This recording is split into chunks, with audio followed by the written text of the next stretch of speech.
অতি সে কথা ভুলে এত বড় আঘাত করতে পারে পারে না, পারে না, পারে না। কষ্ট করবি তো। সেই রাতে তুমি 10 মাস মারা থেকে শহর থেকে ডাক্তার এনে আমার পরমকে সুস্থ করে তুলেছিলে। সেটা কি আজও ভুলে যাবে বলো না তো? সে কি ভুলে যাবে?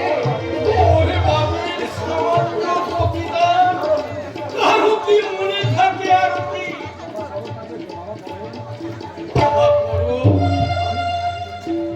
আমি তোর কাছে কিচ্ছু চাইবো না। তোর কাছে শুধু আমি হাত জোর করে অনুরোধ করছি, আমাকে নয়, তোর মাকে শুধু এ বাড়িতে থাকতে যে সংসার আমার স্বামীকে চোর অপবাদ দেয়, সেই সংসারে আমি আর থাকবো না।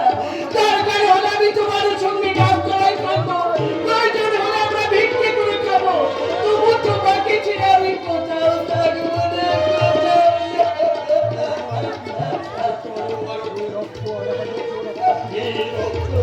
আমাদের চোর অপবাদ দিল, সেই রক্তের বন্ধনকে ছিন্ন করে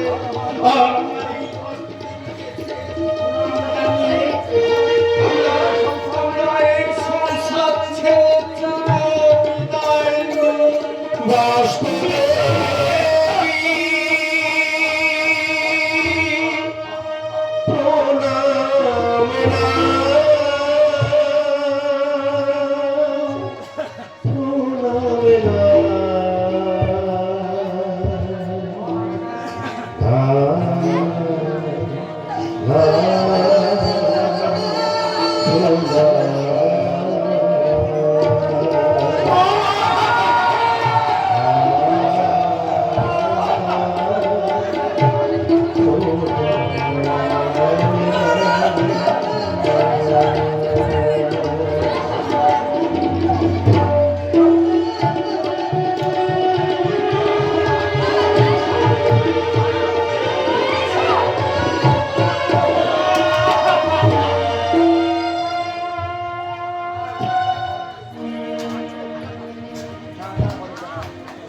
না মাদক না, তোমার বৌদিমণির নকল স্বামী সেজে আর এখানে আমার বেশি দিন থাকা সম্ভব নয়।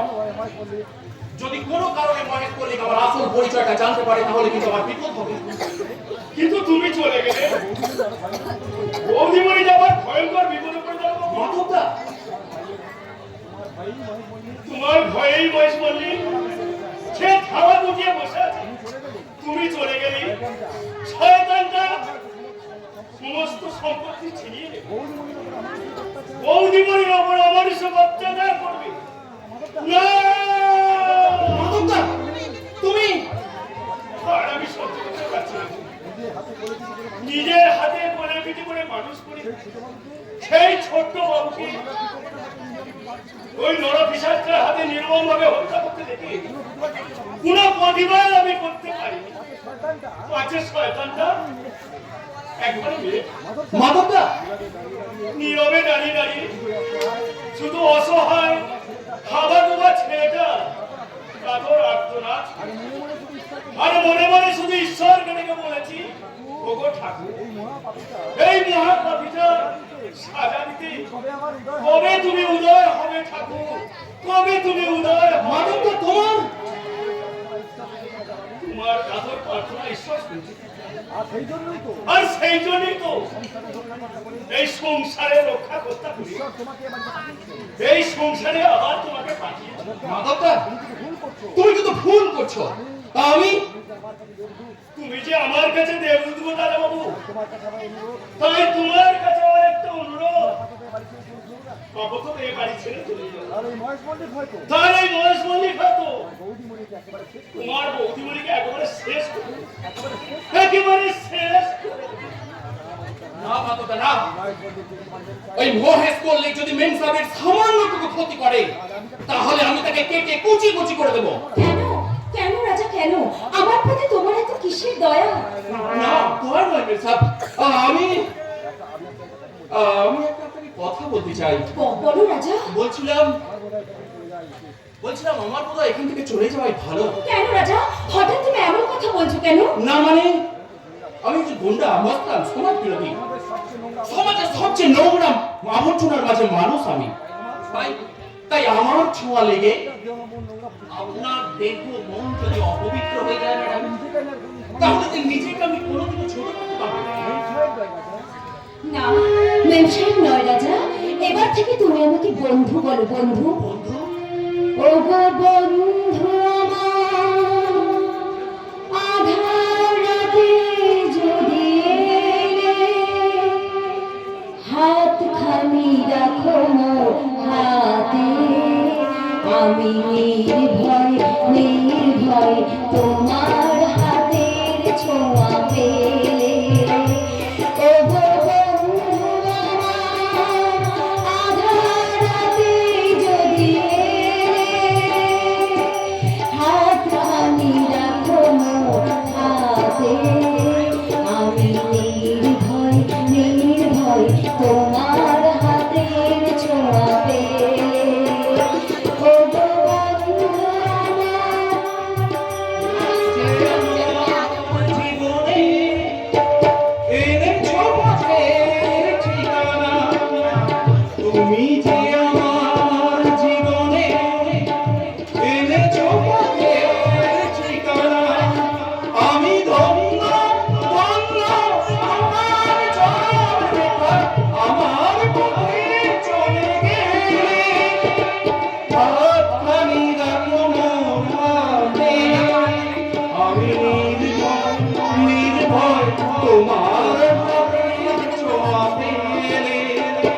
ও গো বন্ধু আমার, আধার যদি এলে, হাতখানি রাখো মোর হাতে, আমি নির্ভয় তোমার হাতের ছোঁয়া পেলে। ও গো বন্ধু আমার, যদি অনুপ্রর বলছি স্যার, ওই লোকটা আপনার ভাই গভর্নর নয়, আমার পরম শত্রু রাজা মস্তান। হ্যাঁ স্যার, আর আপনার ভাই গভর্নর আমাদের বস্তিতে আমার পালিকা বোন ঝুমড়ি মানে রাজার প্রেমিকার কাছে লুকিয়ে আছে। তাই নাকি? দুর্গাই কয়দিন বাড়িতে আসার মধ্যেই গবরণ কি এমন অদৃশ্য শক্তি অর্জন করলো যে আমার হাত থেকে চাবুক কেড়ে নিয়ে তাহলে এবার কি করবেন স্যার? কথা কেন? নতুন কথা খেলা! হ্যালো, পুলিশ স্টেশন, আমি মহেশ মল্লিক বলছি। আপনি আপনি একবার আমার বাড়িতে আসুন। তুই কি করছিস? তুই কি করছিস? যে ঝুমকি তোকে মনে প্রাণে ভালোবাসে তাকে ভুলে তুই মেম সাহেবকে আপন করার কথা ভাবছিস? অপরাধ নিও না ঠাকুর, শুধুমাত্র বেঁচে থাকার তাগিদে আমি আমার আসল স্বামীকে ভুলে আজ নকল স্বামীর হাত ধরেছি। আমার স্বামী ফিরে এলে ওই রাজাকে আমি মেম সাহেব বলো। আমায় একটু ক্ষমা করবেন, ওই কর্তব্য আমাকে এখানে রাখতে চাইলেও বিবেক যে আমাকে হাত ছাড়ি দিয়ে রাখছে, তাই বিবেকের টানে আমি আমার পুরনো জায়গায় আবার ফিরে গেলাম। আমাকে বিপদের মাঝে ফেলে রেখে তুমি পালিয়ে যাবে রাজা? পালিয়ে নয় মেম সাহেব, কিন্তু তার আগে যদি আমি হারিয়ে যাই? ঈশ্বরের প্রতি আস্থা আর নিজের প্রতি ভরসা রাখুন, দেখবেন কেউ আপনার কোনো ক্ষতি করতে পারবে না। ভগবানের ক্ষমতা নেই আমার আপনাকে তোদেরকে বাঁচানো, যদি নাই দলিলে সই করে শেষ। এটা কি মনে করে হারারাম দাদা? চাঁদ ডুবেছে, ফুল জ্বলেছে, কদম তোলাইছে, আজ তোর কপালে ছুরি গেছে, আজকে তোকে বাঁচাবে কে? চাঁদ ডুবেতে লদু দিতে কদম তলায় লদু দাদা আমার হারাম দাদা, একটা বোকা ময়দা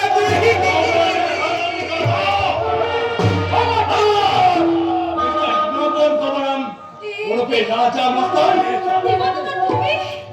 আসুন আসুন ইন্সপেক্টর, আরে আপনাকে পুলিশ বলেছিলাম না আপনার খুঁজে ফেরা রাজা আমার স্থান আমার ভয়ের নকল সত্য দেশে আমার ঘরে লুকিয়ে আছে শুধু তাই নয় এবারে ভয়ের বউটাকে রীতির মতো নিজের বউ বানিয়ে ফেলেছে খবরদার ও গভর্নর রাজা সেটা আমাকে তদন্ত করে দিতে বল বল এরা তখন থেকে এরকম লাগা লাগা বলে ডাকতে কেন গো আমি যদি রাজা হই তাহলে তুমি তো রানী তাই না গো হ্যাঁ রানী তো তুমি আমার মনের রাজা আর আমি তোমার রানী চলো চলো এবার আমরা বাড়ির ভেতরে যাই সেদিন তুমি আমাকে বোকা বানালেও আজ কিন্তু আমার ধোকা দিতে পারবে না তোমরা আমি বলছি ও তোমার স্বামী নয় অবিকল তোমার স্বামীর মতন দেখতে রাজা মস্তান হ্যাঁ হ্যাঁ রাজা রাজা রাজা আমি স্বীকার করছি ও রাজা ওকে আমি নকল স্বামী বানিয়ে আমার ঘরে রেখেছি কিন্তু কেন জানো কেন আবার আমার এই হাওয়া গোবা ভাইটাকে ঘর থেকে তাড়িয়ে দিয়ে এমন একটা বলিষ্ঠ পুরুষ দিয়ে নিজের দেহের খিদে মেটানোর জন্য একটা যদি মেন সাইড সম্পর্কে একটা বাজে কথা বলে তাহলে তো চিন্তায় আমি তাকে শিখে দেবো এক পায়ে গেলে চেষ্টা করলে আমি কিছু গুলি করবো দেখো দাদা ইউ আর আন্ডার অ্যারেস্ট কাঁদবে না ম্যাম কাঁদবে না এই দুনিয়া আপনার চোখের জলের কোনো মূল্য দেবে না তাই বলছি ওই চোখের জলটা মুছে ফেলে আগুন ঝরা আগুন আমি চলে যাচ্ছি মির্জা রাজা এই কটা দিন আপনার নকল স্বামীর পরিচয় থাকতে গিয়ে মনের অজান্তে যদি কোনো ভুল করে থাকি রাজা তাহলে আমাকে ক্ষমা করে দেবেন মির্জা রাজা এখন আবার কি হবে রাজা তুমি চলে যাওয়ার পরে আমার অসহায়তার সুযোগ নিয়ে ওরা যদি আমার বড় কোনো ক্ষতি করে দেয় না দুনিয়ার কোনো জেল নেই রাজা মাস্তানকে বেশি দিন আটকে রাখতে পারে তাই তাই আমার একটা কথা তুই ভালো করে শুনে রাখ মহেশ বলে তোর জন্য এই মেম সাহেবের চোখের জল যত ফোঁটা ঝরবে তার 1000 গুণ রক্ত আমি তোর শরীর থেকে বার করে দেব কথাটা ভালো করে মনে রাখবে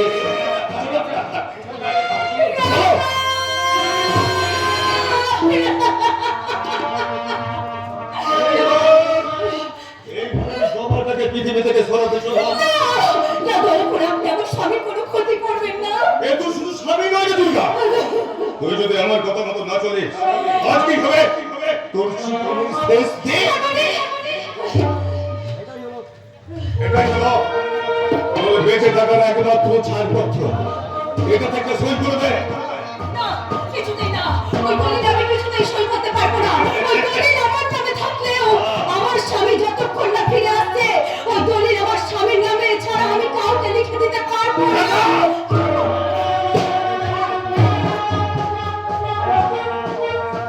তবে দেখ লোকানে তবে এই সম্পত্তির জন্য আমি 25টা বছর অপেক্ষা করে আছি কিন্তু আর আমি অপেক্ষা করতে পারবো না হয় তুই সই করবে জীবন দেবে কোন শয়তানি কোনটা দেবে জীবন এই সম্পত্তি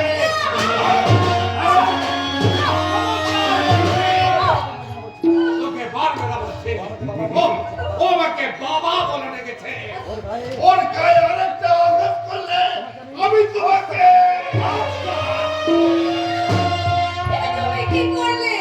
এটা তুমি কি করলে তুমি কি মানুষ এইভাবে একটা পাগল মানুষকে মারতে তোমার এতটুকু বিবেকে বাঁধলো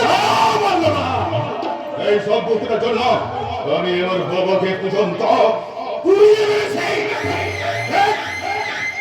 এই ঘটনাতে আর আজ আমি তোকে আমি পুড়িয়ে মারব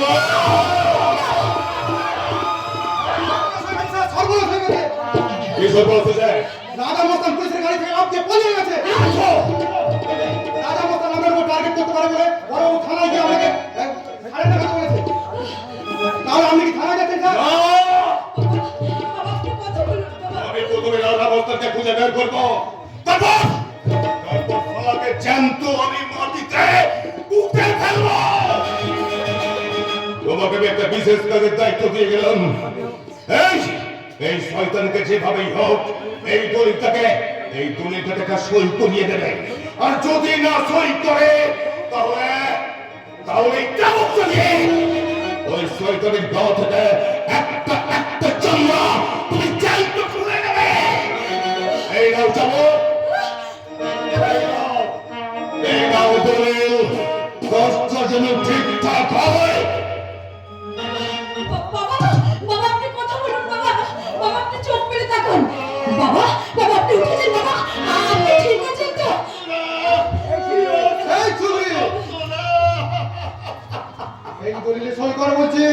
না আমি মরবো, তবু ওই দলিলে আমি কিছুতেই সই করব না।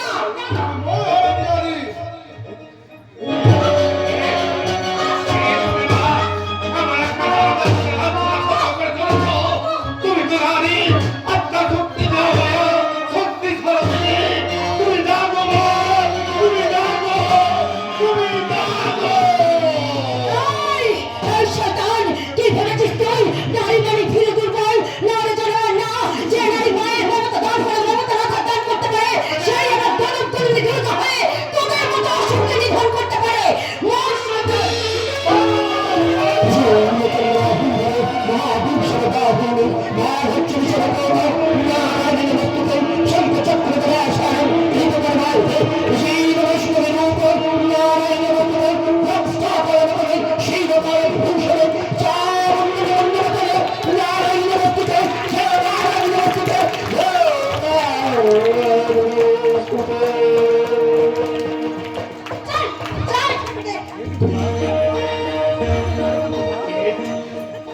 এই তুমি মা, আমার এই ঘরে তুমি এখানে?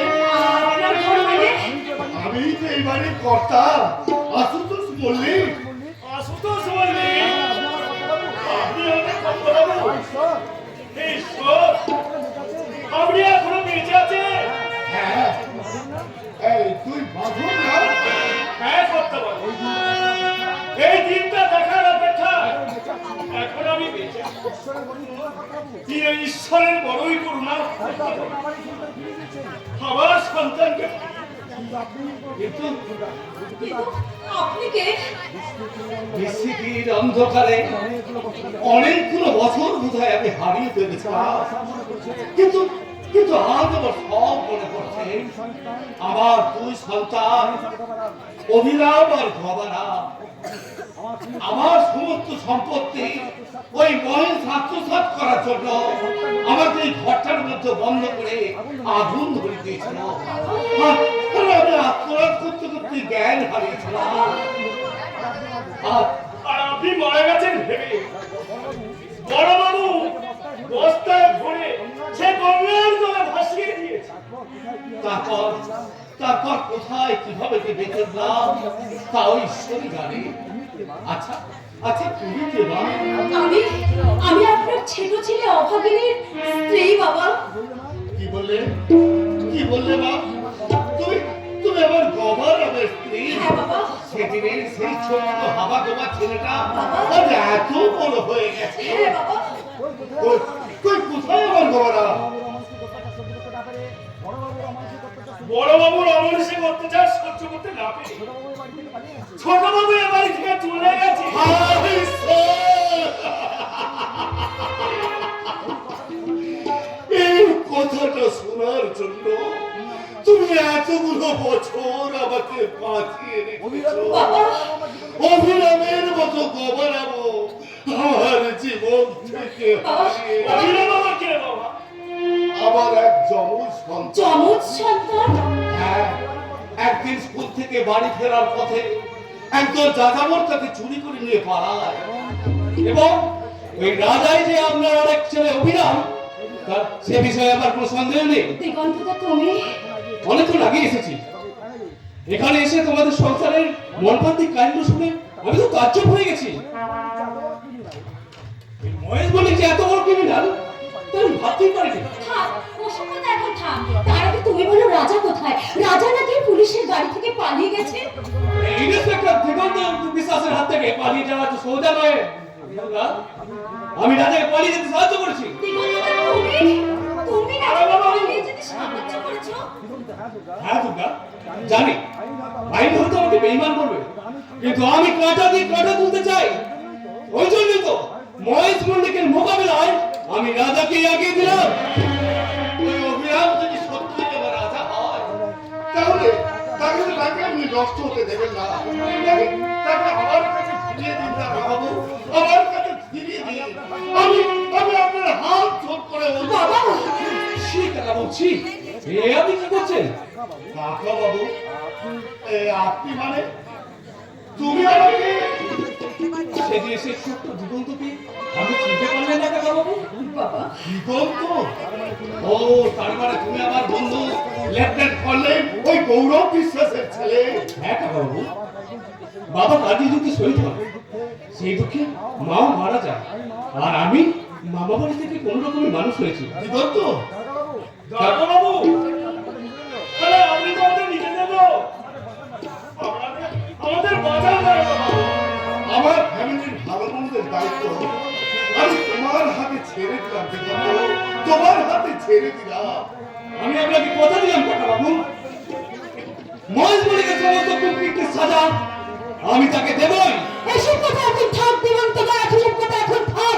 তার আগে চলো আমরা সবাই মিলে ছুটতে ছুটতে যাই আমার স্বামীর সন্ধানে।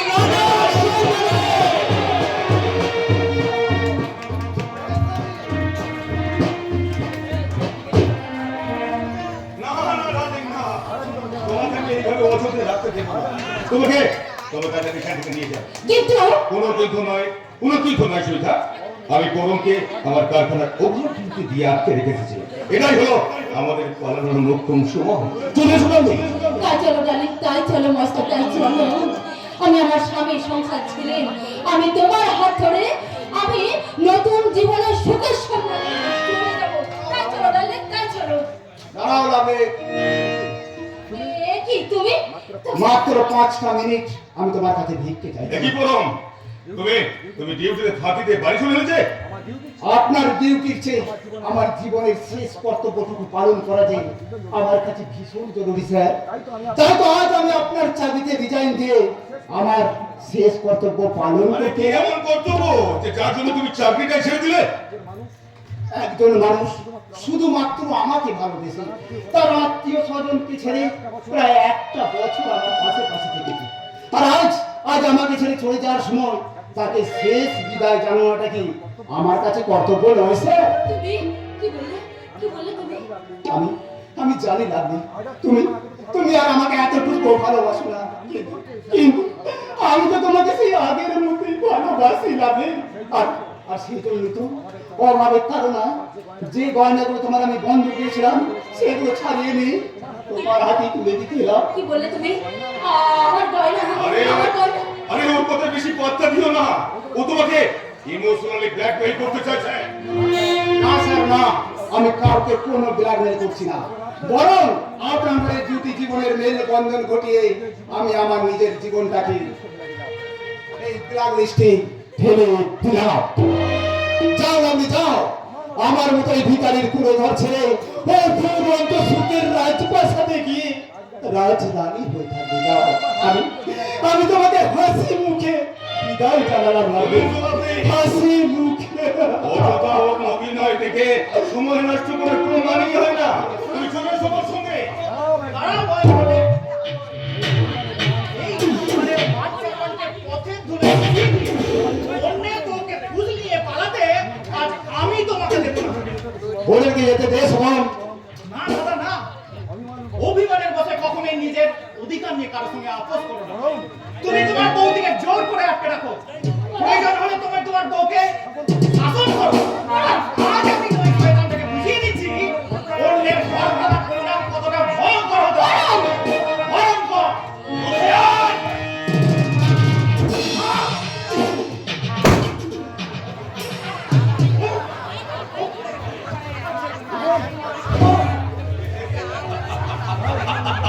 এই মহেশ মল্লিকের গায়ে হাত দেওয়ার পরিণামটা কি ভয়ঙ্কর হতে পারে সেটা তুমি এবার বুঝতে পারছো তো ভাইয়া?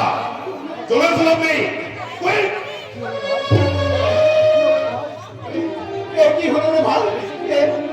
থেকে যদি আমি মরে যেতাম। না দাদা না, তোমাকে বেঁচে থাকতে হবে দাদা। তুমি আমার কথা দাও, তুমি বাবাকে ফিরিয়ে আনবে। তুমি আমার কথা দাও দাদা। কিন্তু বাবা যখন ফিরে এসে তোর খোঁজ করবে, তখন আমি দাদা কি জবাব দিয়ে বলে ভাই বলবে, বলবে তাদের শুধু ওই ভাগ্যের সন্ধান করতে ওই দূর দেশে চলে গেছে। আর কখনো শুভম, তুই কথা বলছিস না কেন রে ভাই? তোর চোখ দুটো স্থির হয়ে গেল কেন? তবে কি তুই কথা বল ভাই, কথা বল। তুই শুধু একটি বার কথা বল।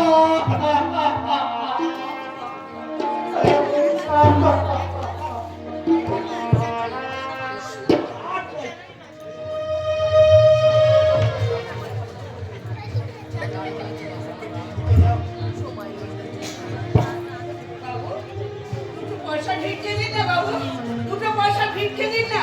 আর আমরা কিছু খাই। একটি পয়সা দাও গো বাবু, একটি পয়সা দাও, একটি পয়সা দাও গো বাবু, একটি পয়সা দাও। কে আছে গো পথে পথি, কে আছো গো, কে আছে গো পথে পথি, একটি পয়সা দাও, একটি পয়সা দাও, একটি পয়সা দাও গো বাবু, একটি পয়সা দাও।